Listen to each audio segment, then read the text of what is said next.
I'd been up for like 4 days. I took some acid. I felt like I died and I faced judgment. You know, just like you would think a hallway, one side was, it looked like movie clips, like and then on this side, and I knew that this side was like the bad, like the evil that I had done, and this side was the good. And it stopped on this side, and this side kept going. At the end, there were two like massive keys, and I felt like for the first time ever in my life, the presence of God.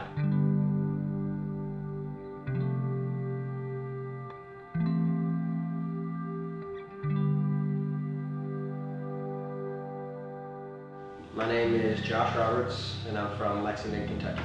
I started skateboarding when I was 11 years old, 2001. Man, skateboarding has kind of been a lot of things for me. The best thing that skateboarding has done for me was it got me out of my house when I was younger. It was kind of a broken home situation, so I was always in the streets with my skateboard with my friends, staying with them a lot.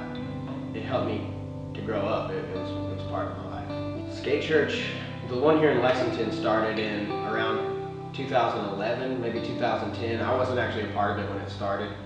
I came in a year or so after. It's had many forms, but I think as of right now, it's a place where, you know, we meet at a skate park and we try to, you know, spread the good news about Jesus and just, you know, I know that I kind of came from that broken home situation, and I know there's a lot of those kids there that are in the same boat. I can kind of relate to them and, you know, bring the good news that was given to me. So I got saved at a music festival.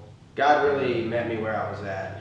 I wasn't planning on it. I wasn't anywhere near a church. Wasn't planning on, you know, having a religious experience, but I took some acid and God kind of showed me what an eternity would be like without him. That's the very short version, but basically I was shown a vision of hell. I felt what it would be like if I never accepted Jesus at the end of my life, and thankfully I woke up and been changed ever since then. I didn't see him, and I just felt like so dirty and so unclean, and I just knew that like my sin had made me this way. And you know, I felt his heart literally like cry out to me, like he was in pain, like he was telling me basically, he didn't say this audibly, but I felt it, that he would never send me to hell. He gave me this choice. He's like, here's these two keys. This is the bad side. This is the good side. What do you deserve? I touched the giant, you know, the big key on the left, and as soon as I touched it, it was like a huge silhouette of a cross. And from behind the cross shone like pure white, like this crazy light, and it touched me for like 1 second, and I just felt like peace and hope, and like I felt God's love, like I felt how much he cared for me and how much, you know, how much he loved me. It was literally warm, like it just felt like that's what I want, you know, so badly. And I just felt it for 1 second, and then I was falling into pitch black. And then the next thing I know, there was just like a scary looking face like come as I'm falling out of fire and come right past me. You know, I just felt like the heat from the flames, and I was caught by thorns. And I mean, if you can imagine just a room filled with thorns, and in the corner there was this light. I just remember being willing to do like whatever it took to get to that light, because in these thorns, in this hell, the pain didn't matter. What mattered is that I could not feel God's presence anymore. That light that was shown from behind, that love that I felt for a split second, I was willing to do anything to get that back, and it was not here in this place. God couldn't hear my prayers. He couldn't talk to me. I just couldn't feel him. But it soon became real to me that I would never get there and that this was hell. I woke up in the woods completely alone. I was missing one of my shoes. My glasses were gone. My backpack was gone. I didn't have anything. There was nobody around me. I was freezing to death. When I woke up, I couldn't move for like, it felt like 30 minutes to an hour. It was almost like my blood had to recirculate.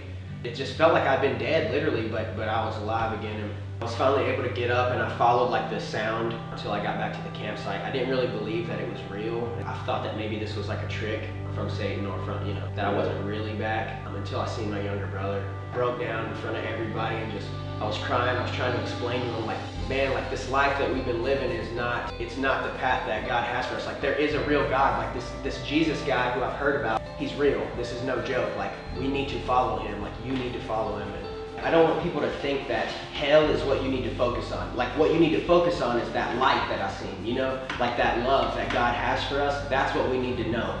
God didn't want me to go to hell. I sent myself there because I'd never accepted Jesus. I love the Bible, obviously. It's got good stuff in there. A verse that's always stuck with me is Matthew chapter 16, verse 24 through 26. Whoever wants to be my disciple must first deny himself, take up his cross, and follow me. For whoever wants to save their life will lose it, but whoever loses their life for me will find it. That just saying, if I put myself aside and I take up this cross and I follow Jesus, that's how my life becomes saved, and that's how I become fulfilled, not by my own means. Once I found out how sinful I was, I found out that I had lied and I had cheated and I had stolen and these things had made me dirty. I can't get to heaven, I can't do anything unless I have help. Then when you find out what the help is, it's Jesus Christ. He died for that lies, that cheating, those things that I had done. He died for that. And once I found that out and I accepted it, it was impossible not to have a relationship with him, because that's all you could desire. I mean, if you know that somebody dies for you, why wouldn't you want to have a relationship with that person?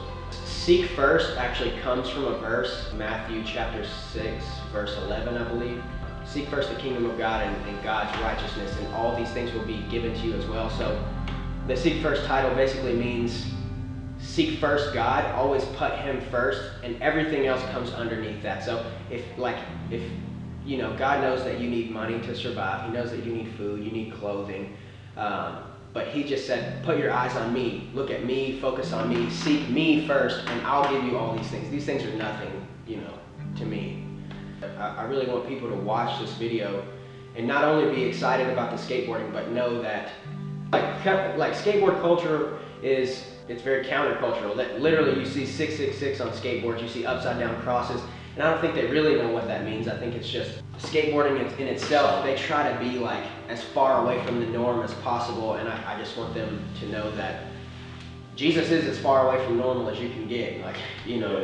The reason that I do this is because I care about them. Most of all, Jesus cares about them and God cares about them. They don't have to live a life wondering, what am I here for?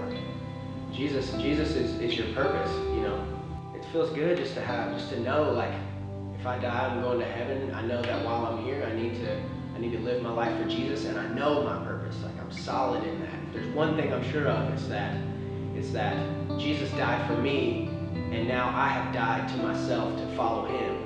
I want people to know what that feels like, and to feel the happiness that I feel and the peace that I feel, and the joy that I have. And it's all because Jesus, he offers that.